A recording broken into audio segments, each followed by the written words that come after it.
Hey guys, CreamCrazy here. Welcome to my TLC 2013 results and opinions video. Now, of course, many people going into this show, we all thought it was going to be really quite bad. The hype wasn't very good, and we were all just thinking to ourselves, this is going to suck. Well, you got it wrong. IWC, you got this 100% wrong. Yeah, TLC, like it does every year, proves to exceed my expectations, and then some. So yeah, what the hell went down at this show? Let's find out. First, the results. Fandango defeated Dolph Ziggler in the pre-show. Ziggler's going further and further down, isn't he? CM Punk then defeated The Shield in a 3-on-1 handicap match with Punk covering Ambrose after Reigns, who had damaged his eye midway through, speared Ambrose by accident. AJ Lee then defeated Natalya to retain the Divas Championship. A sharpshooter counted into a roll-up thanks to a pull of the hair. And amazingly, the fact that AJ Lee won this was a shock to the entire IWC and myself. Langston then defeated Damien Sandow to retain the Intercontinental Championship via the big ending. Cody Rhodes and Goldust won a Fatal 4-Way Tag Team match, which was an elimination match, believe it or not, to retain the Tag Team Championships. Ryback and Axel went out first via Goldust through a roll-up on Ryback. The Real Americans were then eliminated by Big Show for a WMD to Cesaro, and Big Show and Rey Mysterio were then eliminated by Cody Rhodes via the Crossroads to get them the victory. Now, this pay-per-view had two unannounced matches, people. To quote Travis Touchdown, you gotta be shitting me. And that is exactly the point. I could not believe it, no one else could either. Because R-Truth defeated Brodus Clay to win what was a really stupid idea of putting a match on the card with very little on it. It was followed with a kick to the head with a roll-up. That was the way to end it. But of course, Brodus Clay split off from Tensai in the same area, so it worked out kind of well. Kofi Kingston, who of course, if you didn't watch the pre-show, which I didn't, find out that he got attacked by The Miz on the pre-show. And it was made a no DQ match that night, which Kofi won, and he won through a Trouble in Paradise. The Wyatt family then defeated Daniel Bryan in a 3-on-1 handicap match. And it was all thanks to Sister Abigail that finished it. And finally, the main event. Randy Orton defeating John Cena in a tables, ladders and chairs match, clean of all things, to be crowned the new and current reigning WWE World Heavyweight Champion, won of course by Orton pulling Cena off the ladder while attached to a detached ring rope, going through a table head first, and Orton picking up the win. Apparently that wasn't meant to be the exact finish. Then again, how are we meant to be sure? Now guys, if you've never watched one of my reviews before, this is how it goes. I've done the results. I will now go into the full-on review, which will be done using my patented rating factors: psychology, move variety, crowd reaction, match length and pacing, and my overall enjoyment, which will give me an understanding of what I want to rate each match by. And if you don't understand that, well, hope you can keep up. First, Punk vs. Shield. Psychology was a 3, mostly because this thing was a slow burner from the get-go, and I'll get to the match length and pacing on that one later, but that really helped, because the Shield were just picking apart Punk at every single opportunity they got.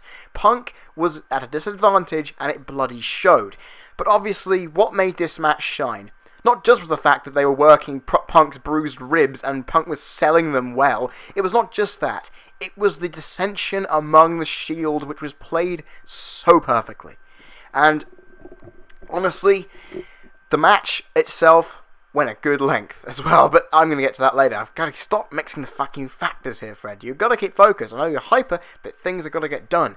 Honestly, to see, first of all, to see Reigns fly in, get his eye injured, to then have him spear Ambrose at the end, albeit while having Ambrose being hit off the damn ropes by Seth Rollins, you can kind of see the dissension is now in place. What's going to happen? Who damn well knows? Because that's really going to be hard to tell, honestly. And overall, sure, I would have liked the Shield to have been attacked a bit more, but when Punk did attack, it was pretty hard hitting, so it did manage to overcome that a bit. I would have liked to have seen the momentum shift slide a bit more. I know the Wyatt and Bryan match had a bit more in giving Bryan offense, which obviously didn't happen here, but the Shield did have some problems, so in a way, it kind of made sense that it was done that way. Move variety was a 1. Most of the matches tonight, I didn't see anything different from many people, so I really didn't think this was actually going to be worth anything. You know what, guys? I'm going to say this to you. I might get rid of the move variety thing for my ratings factors. What do you suggest I replace it with? Put it in the comments section. Crowd reaction was a 3. They were over for Punk right away. Punk was over as fuck on this show. The Shield got a good amount of reaction, and overall, the crowd didn't really die. Okay, sure, when the Shield were attacking Punk, they made little to no noise. But the fact of the matter is, the Shield are one of those groups who there is a polarizing opinion of. People in the IWC love them, but the casuals will despise them because they're really, really sneaky bastards. So, when it comes to it, makes perfect sense, I suppose. In middle ground for a middle ground area of crowd reaction.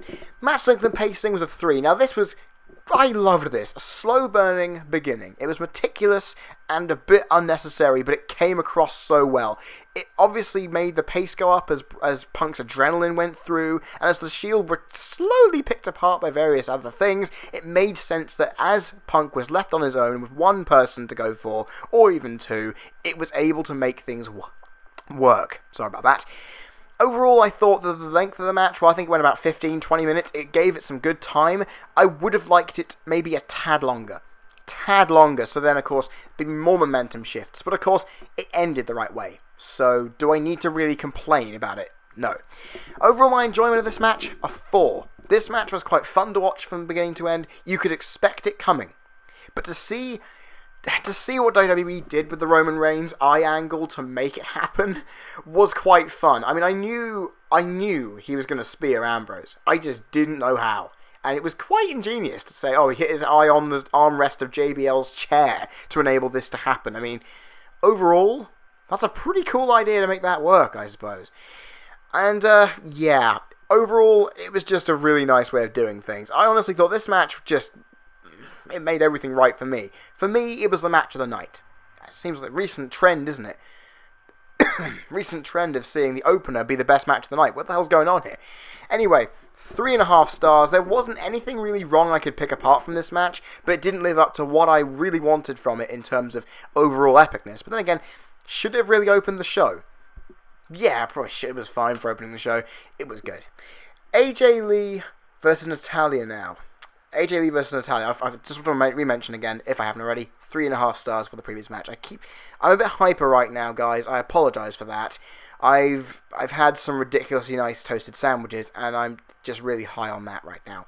Nonetheless, AJ Lee versus Natalya. Psychology was a 1.5. Now, there is a reason why this is 1.5.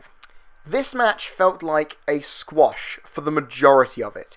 That's what kind of made me not get really into the story. Now, I knew Natalya was pumped, thanks to Total Divas. She was really hoping to win the championship and prove to the people that she can win this damn thing, and she is good enough to beat AJ and representing the Divas in this light. She wanted to, and her emotion came off well in it. But the problem I did have with it is because, the offensive momentum was so one-sided, I couldn't really get behind it. I couldn't get behind Natalya, especially seeing AJ win with such little offense. It was amazing. I mean, AJ Lee wins the match with barely laying too much of a finger on Natalya. It made all of the work that the story built up for seem worthless. I was hoping that story would culminate in Natalya winning the title and being really emotional about it, that she's finally gotten herself into a position where she's so intensely passionate about winning that belt that she goes all out and whoops AJ Lee to a complete meshed pulp. And it pretty much came across as that up until the ending.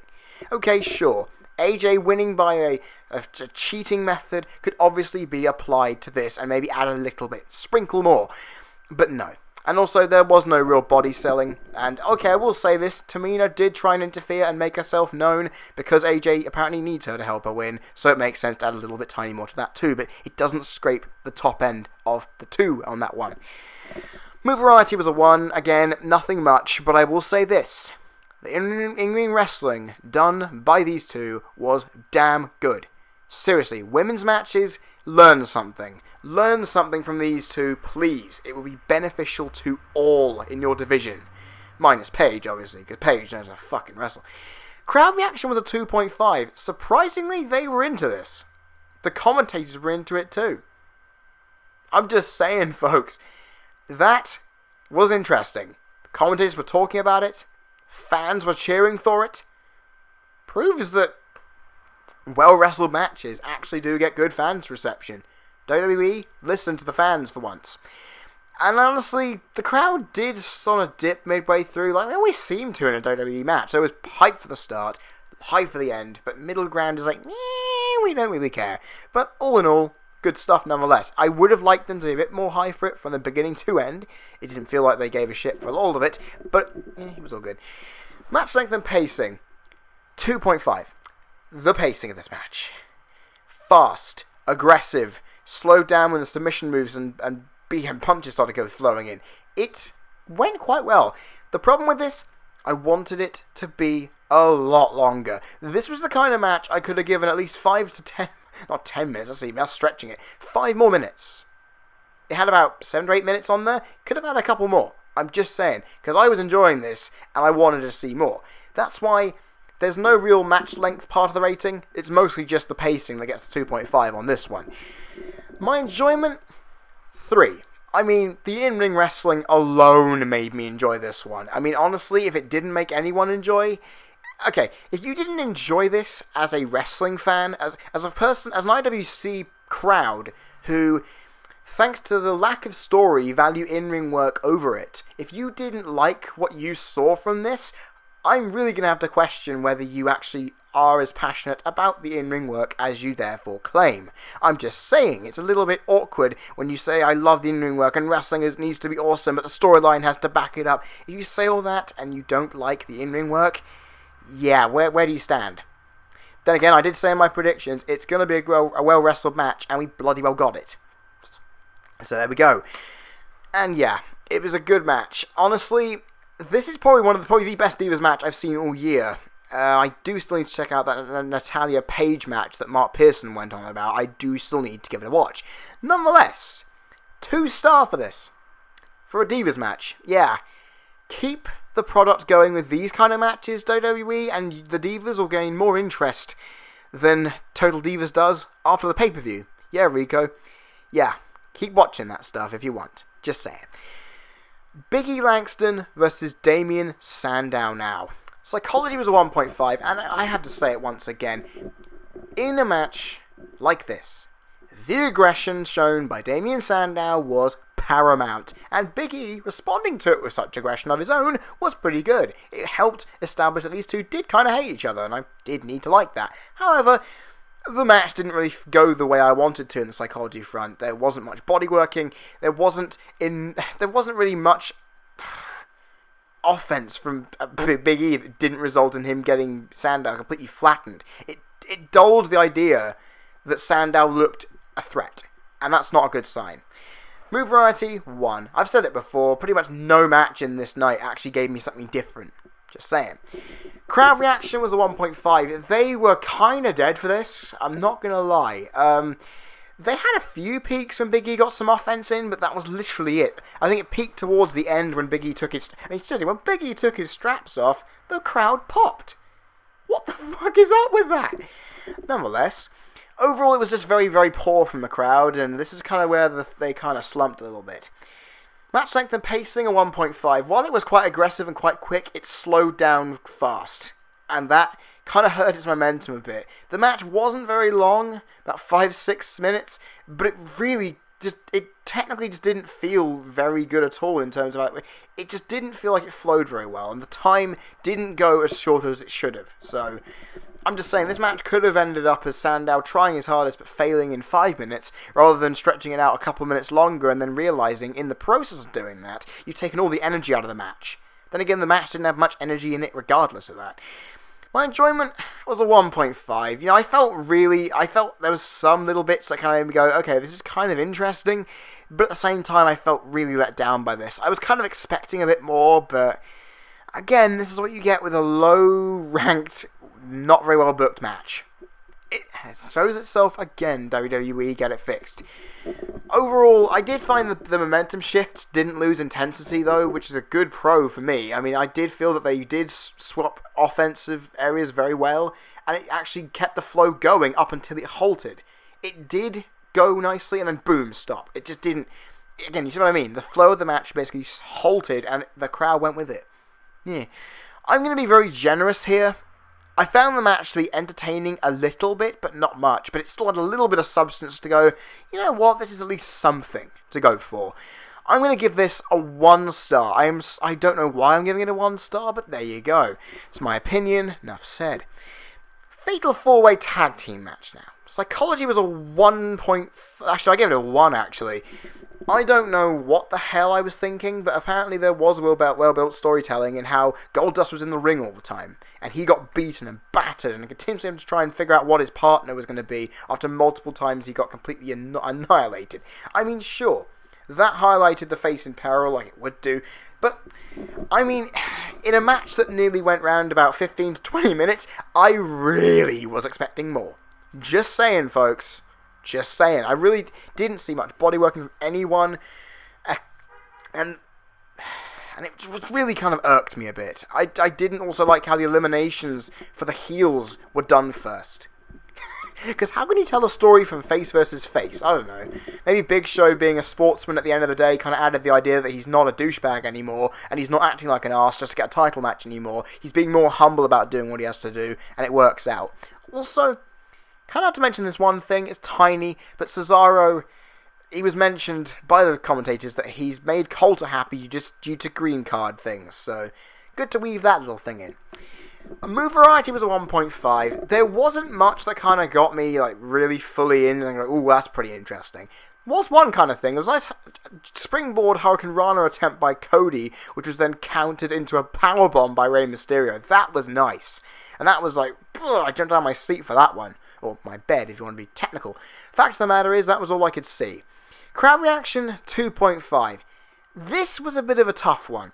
You see, the crowd were pretty much dead to begin with, but as the match picked up, as the pacing got more frantic, as the heels went away, surprisingly, the crowd went a bit more nuts. And as the action was going completely all over the place, they got into it quite a bit. I mean, when seeing Cesaro and Swagger do We the People and the crowd go along with it was pretty damn awesome, showing that the team are over as hell.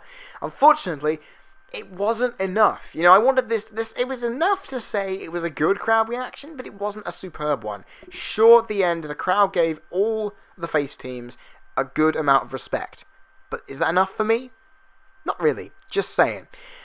Match length and pacing, a 2.5. I've already mentioned it went quite a long time and that it was quite quick for the most part, but it did start off like most multi-man tag matches do, very, very sluggish to begin with. Mostly because you had Curtis Axel and Ryback. You had to get that dead weight out of the way, and it turned out better because of it. My enjoyment was a 2. Well, you know, while other people kind of enjoyed the slow burner for Punk Shield was well done because you kind of expected it. You kind of expected Punk to get beaten down and then find momentum later on as the Shield crumbled. That was understandable and it worked.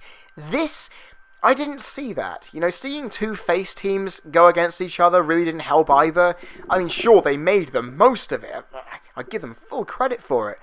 But at the same time, I really did not enjoy the idea of a face versus face ending.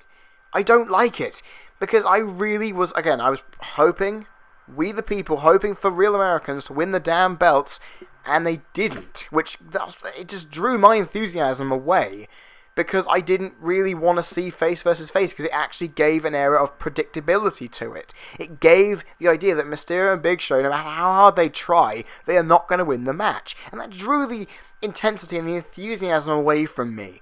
You know, I probably shouldn't be that much of a dick when it comes to these things, but unfortunately I kind of have to. I wanted the Real Americans a heel tag team champions for the first time in a while. I wanted to see, not just in the course of the next month, the dissension of the Shield, the dissension of Rhodes Brothers, but the dissension of Real Americans along with it. Now, some would say that would be detrimental to the tag team division, in which case this result makes sense, but at the same time, I need my WrestleMania matches that I've dreamed of, people. I'm just saying. Overall, while this match was good-ish, it was okay. It wasn't as good as other people I've heard. I mean, sure, if you enjoy this matchup, that's your own opinion. But for me, it was too slow to begin with. It hit too big a stride late on. It didn't give me the result I really was expecting. And her face versus face with not much real psychology in there kind of irked me a bit. I mean, sure, the psychology probably was there, but it didn't affect the overall story of the match. Plus, because the match was put together at the last minute, didn't help either. Overall, 1.5 star. I'm being so generous here, but what more can I say or do?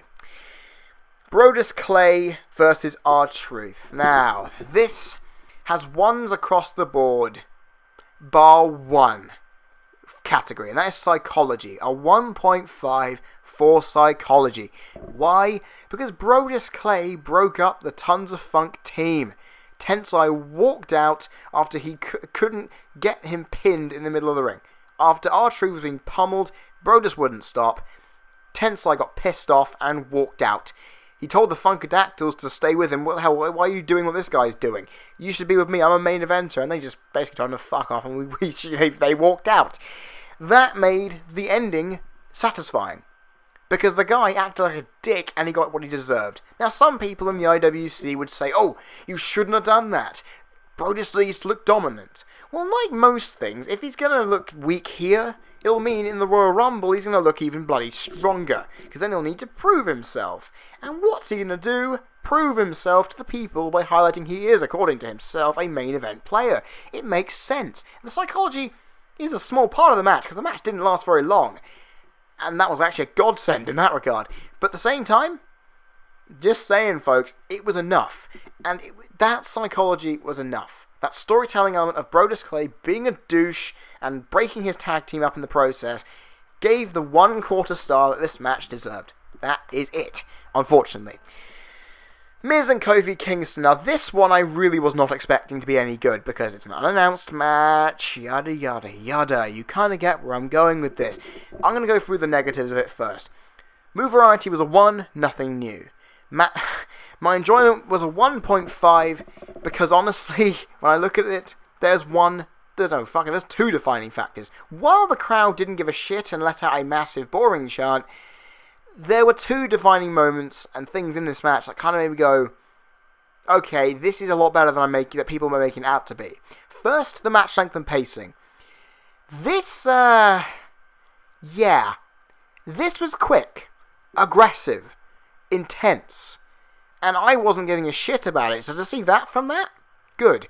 It only lasted about 5-6 minutes. It was given a small amount of time for a match that looks like a feud ender. But it did its job anyway. It was quick, short, sweet, did its job. But the big winner is the psychology. For a 3. Now, the psychology would have been higher because this was a no DQ match. There was no weapons. There was no outside stuff done apart from some barricade antics. There was nothing that really signaled that this was a no DQ match. Sure, the aggression was there. I'm going to give them credit. The aggression was there and it was done bloody well. However, people, it was awful to see no weapons used in a no DQ match. Come on, people. But on the plus side, Miz worked Kofi's leg, slamming it into the ring post, hitting it on the ropes, stretching it out. He did the other leg as well, and then tried to line up figure fours. This guy was working it. And not only that, Kofi was selling it bloody well. I mean, he was limping around the ring. He was limping when he won. He was limping when he got up. And even better, he used the slightly less hurt leg to hit the Trouble in Paradise when his damaged leg couldn't do it. I mean, come on. Overall, like the Miz-Cesaro match from the Elimination Chamber, if this had more substance, I would have given the psychology fleshed out better a full-on good rating. But unfortunately, this was not very good. This match, ladies and gentlemen, was a 3.25 star. Not 3.25, it was a 3/4 of star. 3/4 of a star, people, and that is it. If I went any more with that, I'd be kidding myself. The psychology and the match pacing made it worth it. That is it, though. The rest of this was at best. I'll tell you that. Bryan versus Wyatt. Wyatt. Creepy fuckers, those Wyatts. Psychology, 3.5. They did the same kind of idea with Bryan, but like I said earlier, with Bryan they did with Punk, they did manage to make it a little more aggressive on the Wyatt side of things, keeping Bray outside the ring to make people completely forget he's in the damn thing. Cool idea. Seeing Bryan fight back and get completely sidetracked and annihilated while doing that, very well done. Honestly, it's Bray that does this for me. That damn spider walk. Good God. The crowd chanted that was creepy. We all nodded in unison. Not just that, the fact that Bray just kept spewing crap about how Bryan could have joined them. They could have done wonderful things together, berating him, berating the crowd as well. This told a brilliant story that the Wyatts were out for Bryan's head and they were willing and ensuring to do it. And my God, it came across so well. It was provocative as hell. You got freaked out by the Wyatt family. It was everything they did, especially Bray. And honestly, seeing the victory when you see Bryan at a point where he's just about to win. He tries to get the yes lock in. And then you see Bray counter it, hit him with a Sister Abigail and get the victory. Just say, look, Bryan, you did well, but you didn't do enough. We now own you. I mean, it told such a good story. And all this needed was a bit more body working like the first handicap match did, and we would have been in a really good place. Yay! Honestly, I am really high on Bray Wyatt right now. This match kind of solidified why. Move variety, there was something in there, which I gave it a 0.5 for, and I can't remember. So I'm just going to leave it as that. I can't actually remember what it was, and my mind has been all over the place today. Crowd reaction 3.5. Bryan over as hell. Do we need to say more? The fact that they were chanting Bray for the creepy crap just made it even better. And this just made it even better. The stunned silence when the Wyatts won. The air was sucked completely out of that arena. And it was brilliant. Come on. I mean, sure, the crowd reaction could have been a bit better in the middle, just after the start, when the Wyatts got most of the offense. The crowd were a little bit dead, but at the same time, couldn't blame them really. They wanted Bryan to kick ass, and they got it eventually. Match length and pacing a 2.5. I didn't find this to be as good as the Shields one in this regard. Overall, the match went a little bit longer than I expected, although that wasn't a negative. The pacing of this match was a little bit sluggish compared to the original. The first one. The pacing was a little slower, and Bryan's offense just made the balance of the match a little too counter-sided, you know. I didn't really see it, and it kind of irked me a little bit. However, I'm not going to lie here, this wasn't that much of a problem. I mean, the match did go a good 16 to 18 minutes, which is a decent amount of time for a match like this, especially with this much build. I mean, do I really need to be positive? Hell yes. My enjoyment was a 3. I'm going to give it a 3 because I didn't enjoy it as much as the first one, but hell, it gave me enough to be happy about. What more do I need to say? Okay, 3 stars for this one. It's the base rating everyone's giving it, so I might as well follow the herd. Cena versus Orton in the main event now, though. Psychology 3.5. The aggression? Check. Head working? Check.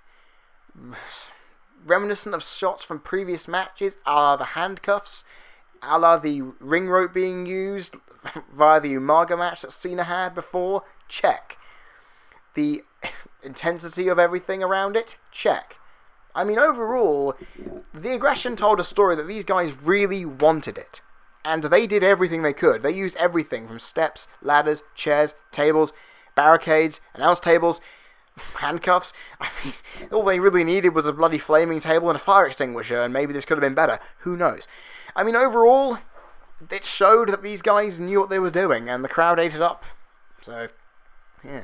Move variety, 2. 5-knuckle shuffle from the ladder. Enough said. AA through a table. Enough said. Pinata. Well, Cinyata, as people have been saying, with a chair. Use of the handcuffs to pull, and then pulling the rope off to then use that as a weapon. again, do I need to say more? There was, okay, sure, I needed a bit more than this. I mean, I would have liked an RKO or an AA off the side of the ring, through the table at the side. I would have liked to maybe go out and use the stage a bit more, maybe. I maybe would have liked to have seen some more aggressive, random table and ladder spots. And actually, the ladder only got a few whacks to the head. It never really was used for anything, which kind of irked me a bit. But still, it was okay. Crowd reaction, I believe, I scroll my document up because it's a dick. 3. The crowd kind of were into it to begin with, but there was a big portion of the match where they really just were not really into it much. They kind of lost interest midway through, and then it slightly picked up a bit more, and they thought, oh, hold on, we could see a winner here. The ending kind of caught them all by surprise, seeing Cena fall onto a table and it didn't break head first. They had the win taken out of their sails. Orton won the championship, and the reaction was very muted. I mean, sure, they're not going to cheer for the heel in this, but then again, Cena got booed by a substantial portion of the crowd, despite being cheered a lot, surprisingly. I mean, overall, that middle dip was jarring, because a lot of what they were doing got very little reaction. I mean, until the announce table got broken, the crowd didn't really do much from that point. It was really annoying, because this is a main event, people, but then again, they showed more enthusiasm for this match than I expect them to, so well done, fans. Match length and pacing was a 2. Occasionally this match was very fast, very aggressive, but it did become quite muted at some points in terms of how it's paced. It became quite slow, monotonous, and that was mostly Orton's fault. I'm going to blame you on that one. I thought the match length went okay, but apparently the match would have gone longer if Cena hadn't went through that table at the end, because I did think he had a massive concussion or a brain injury. He was knocked out cold. We all did. And to see this happen, yeah, this was kind of annoying. Overall, though, it kind of halted the match and stopped its flow, annoyingly. My enjoyment was a 2, though. I think everyone else can agree WWE overhyped this, but it's overhyped in a good way. The match did deliver something. It didn't deliver a brilliant 4-star upwards match like many would have, like in WWE would have thought, but it still was a good match nonetheless. I mean, how does 2.5 stars sound? Still good? Sweet. Right, and guys, I'm on to my final thoughts. Now, I always say that TLC every year is giving us a great thing to look forward to for the beginning of the new calendar year. And you know what? It lived up to its naming again. You know, we came into this with the worst of expectations. We came in here with the worst of desires into what the event would be. We thought that Triple H would come in and steal the championship, and we thought AJ would lose the championship, and we thought that everything was going to go to shit. It didn't, and it surprised me how the commentary was solid for most of the evening, despite the random tweets. The crowd were on their feet for quite a bit of it, despite a middle of the night slump, which we all felt, mind you. The overall night, though, apart from that middle ground, was sandwiched between 4 matches, which had really surprisingly good quality in them. I mean, the 3-on-1 handicap matches, the Divas match, and the main event all delivered. I mean, again, if it wasn't for those impromptu matches, we could have got something amazing. You know, this could have been upwards in the 8. Maybe upwards and maybe possibly... No, we wouldn't go that far. There's no 4-star match in this card. The honest thing is, TLC did what I expected it to do. It took me from the low of Survivor Series and gave me hope that 2014 something good is going to happen. Because we saw good in-ring work from the Divas. We saw storyline progression for both of the handicap matches. We saw Big E look dominant. We saw the breakup of Tons of Funk. We saw AJ winning despite all notions that she was going to lose. I mean, and plus having Orton win clean. Have I already mentioned that already? It was incredible. Cena lost clean, and honestly, guys, this pay-per-view made me quite pleasantly happy at the end of the night. Which is surprising, because that hasn't been the case since SummerSlam. So, it's taken 3 months. Three long months, people. 4 long months, actually, to reach this point where I'm actually happy to say I've enjoyed watching a pay-per-view live again. Happy to say that.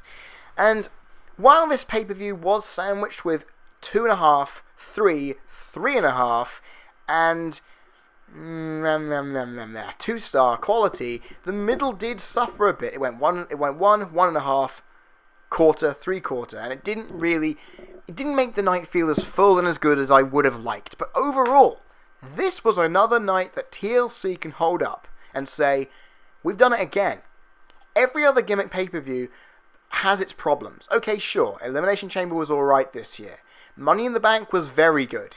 And in fact, Money in the Bank beats the rating I'm going to give this. But TLC every year is the most consistent pay-per-view in the gimmick sector.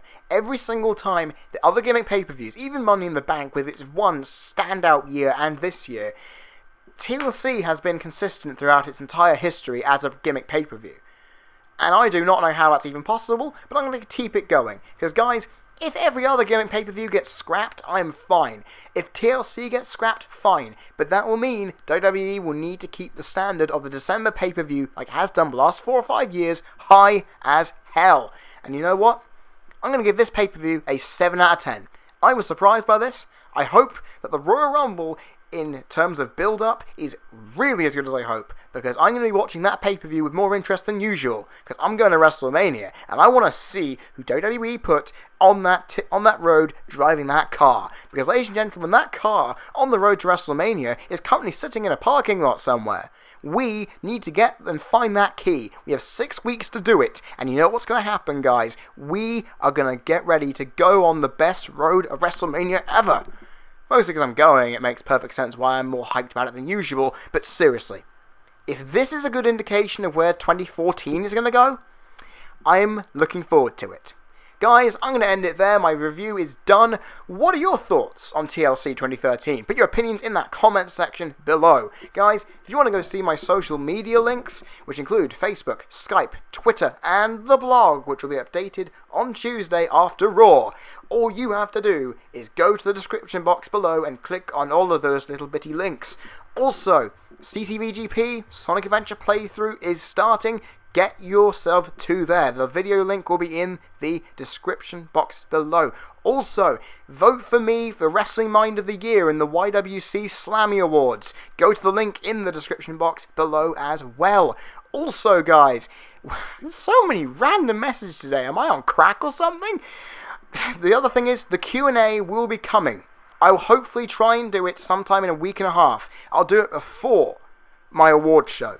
My award show is on New Year's Day. I will try and do it days before that, so you'll then get what you're all asking for. If it takes me a while to do this properly, I apologise, and if it doesn't come up, I apologise even more. Honestly, it's going to happen, all I can say.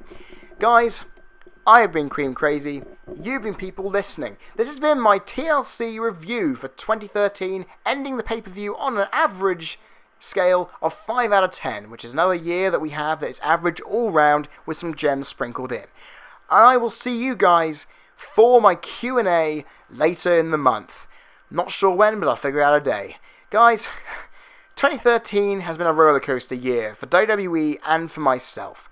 Let's hope 2014 can be something we can all remember. Let's hope 2014 gives us something that we can all be proud of. Cream Crazy's Wrestling Rant, representing professionalism in the YWC since 2010.